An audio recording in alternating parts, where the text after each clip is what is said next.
Timeless principle was one of the best yet very subtle interventions that helped me tremendously on my insomnia recovery journey. And this is something that I want to talk about more today and discuss the nuances, the details of this approach. And hopefully it will be helpful to some of you. So first time I encountered this approach was when I was just in the beginning of my struggle figuring things out. And then I stumbled upon the Daniel Erickson's channel, the Sleep Course School channel. And this is where I first heard of that timeless sleep window, which basically comes down to not checking what time it is.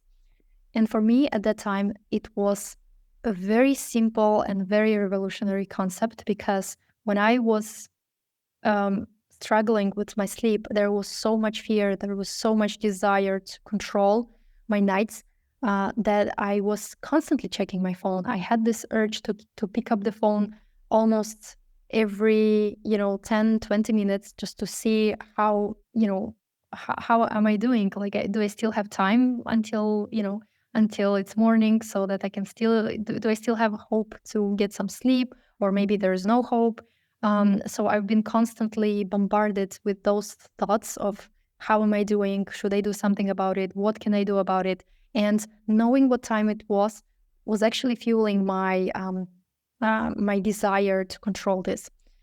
Besides checking time, I was also keeping track in my diary, checking like how many hours I slept each night, and trying to find some logic and patterns there. So obviously that was not really helpful. It was just igniting my hyperarousal and the sense of urgency.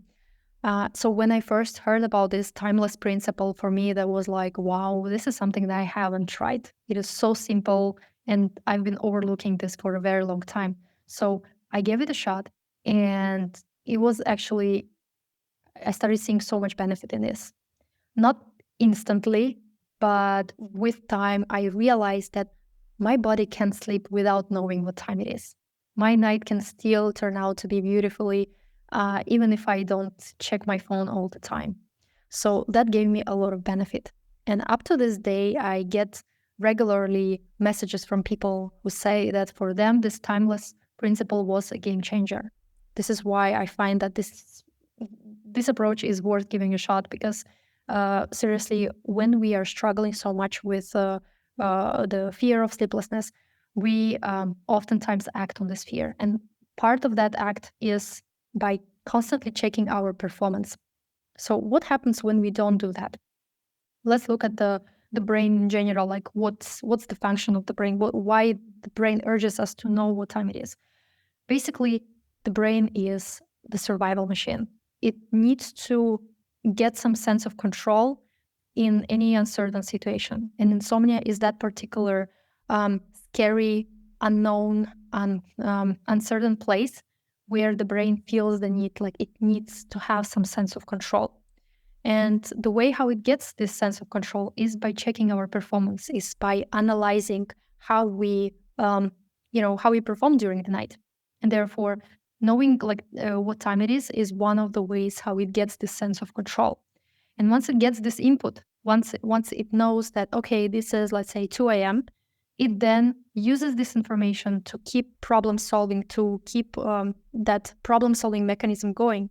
And we know that the more we think about sleep, the more we analyze it, the more pressure we get to sleep. And logically, we become more awake and sleep less. So the problem solving becomes the actual problem of insomnia. And therefore, any way how we can stop this problem solving mechanism, that becomes so helpful. So not checking time at night can be that tiny, very subtle intervention that can begin to starve this mechanism, this problem solving mechanism. Without extra input from outside, the brain simply doesn't have anything to work with.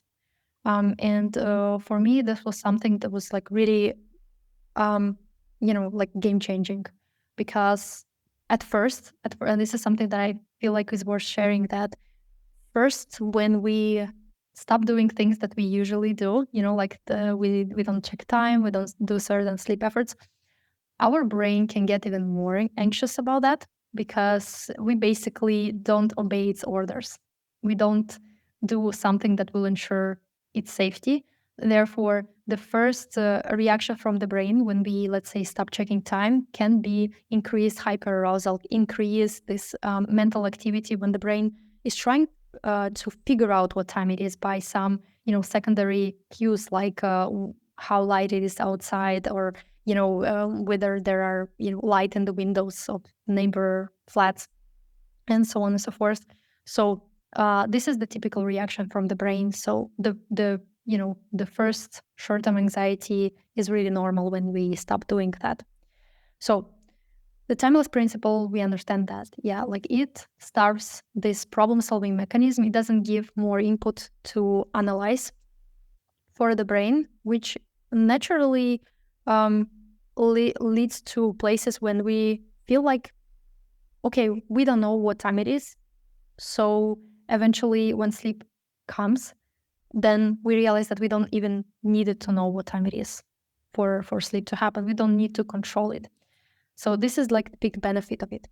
But I also stumbled upon like some, comments from people who maybe disagree with that concept, and it is fine. It's totally optional. It's not something that we must absolutely implement and stick rigidly to. It's just like if it makes sense for some person to do it, that's fine. If it doesn't, then it's also fine.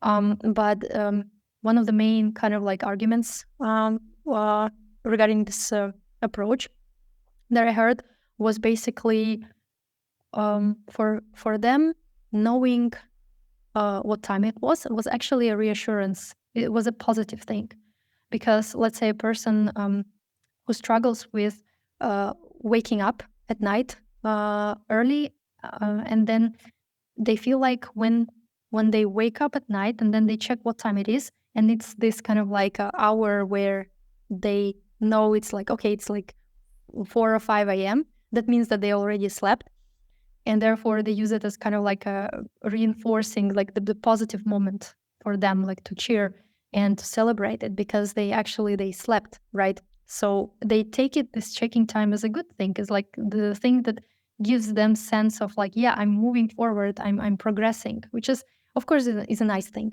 Yeah, but we also need to understand that our brain works on the reward and punishment system. Basically, of course, when the numbers are good, it's going to, celebrate it. It's going to feel happy. We're going to feel so good about ourselves and about our journey. And this is something that we all want to feel, right? But at the same time, what also happens with that positive reinforcement, with this reward system, it also increases our desire to keep that outcome. So our or pressure to maintain this outcome grows.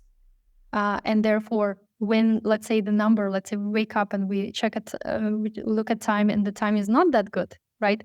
So we instantly feel the urge to do something about it, because we've been priming our brain to chase that good outcome and to avoid the bad outcome. So therefore, we might feel even more urge, maybe even more frustration when this number is not that good. So our response to, let's say, good numbers is proportionally intense to our response to bad numbers, but just like in the reverse. So the more excitement we get from checking, like, let's say, our performance and feeling great about it, right? When the performance, like the objective, like the measurements are not that good, the frustration can be as intense as it was the delight from the good outcome. So therefore, by feeding this reward punishment system, we keep this problem solving thing going, because the brain will always try to chase the good stuff and avoid bad stuff. So this is why, like, it can be tricky to be constantly reliant on external measurements, but still it's like everyone's choice, and it is just one of the approaches, and some people find it helpful, some people don't, completely fine. But just one of the things that I noticed it on myself, because for me, knowing that I was doing well on my journey in numbers was, of course, like a very reassuring point. But I eventually stumbled upon that this is what kept my problem-solving mechanism going. So just kind of like a side note on that. And now once we start implementing this timeless principle, what can happen as well, and this is like many people have kind of face this obstacle, is that eventually they might, like, they see benefit from not checking what time it is, but then they might develop some sort of an obsession with avoiding time. So they might feel very stressed if there is something that can give us sense of time. So let's say they try to avoid doing something on their laptop at night if they cannot sleep, because they feel like, oh, I will see time there, and therefore, I will ruin this whole thing and I will sabotage my journey and so on and so forth. So the timeless principle can backfire when we take it to another extreme, when we start avoiding time. And this is where it's helpful to remind ourselves that knowing what time it is in itself is a neutral event. It's neither good nor bad. It's not so like, it's not beneficial, no or nor it doesn't bring us disadvantage, because in itself, just because we know what time it is, it does not really do anything regarding our sleep. But what's behind that action is what's more important. At first, we might be so drawn to check what time it is, and this desire to know might be fueled by the desire to control the outcome. So our intention here is to make sleep more obedient, and therefore, by doing like checking time it is, we are making disservice to ourselves. But at the same time, completely trying to avoid time at night so that we don't sabotage our journey is also an expression of that fear, which also can kind of like backfire. And therefore, whenever we meet the barrier with the timeless principle, where we feel more fearful of knowing what time it is, this is when it might be helpful to losing up this principle a little. Usually a person would say something like, okay, I would really like to, when I cannot sleep, I want to do something nice and pleasant at night, and I want to check, like, do something on my laptop, but I see time there. And this is why I don't usually choose to, watch something on my laptop, because I don't want to sabotage my journey this way. So in these cases, I usually say that, look, even if you happen to know what time it is when you're doing something that you like at night, it's not a big deal. You're not sabotaging your journey. It's not something that is like, catastrophe if we happen to know the time at night. Because if we look at people without insomnia, without this fear of not sleeping, they can know what time it is. They can, let's say, they go to the bathroom and then, they pass by some appliance that has time on it, and they know what time it is. Yet it doesn't create any emotional response to that, because they are not really attached to this. The sleep for them is not a problem. Therefore, even checking time is not a problem. So in itself, knowing what time it is not our enemy. So when we start like understanding this, that our intentions is what creates the problem, this is when we can easily kind of like use this principle to our benefit, and not to turn it into something like rigid, something that we have to always stick with. Because sometimes I heard like people doing like they put stickers on their laptops or on their phones. Personally, to me, that feels very forced and artificial. Normally, I would never do this. Like, if I wouldn't have insomnia, I would never put like the sticker on my laptop. So why would I do it right now? Because to me, it seems like an extra step.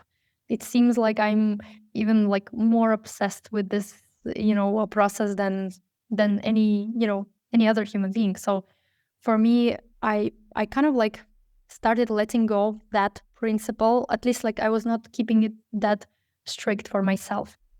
And whenever, let's say, I would go on my laptop at night, and if I happen to look at time, then I would look at time. It's not a big deal, because I know that the reason why I see the time is not because I'm trying to, problem solve this or trying to get, control my outcome. It's just because it's right there, and I'm watching something that I feel like watching. So if time is there, then I'm gonna face the truth. let's say if it's 3 a.m., then it's 3 a.m., right? So I'm going to accept that. So this is kind of like this, what is the right expression? Like a double sword, or like sword with two sides, whatever.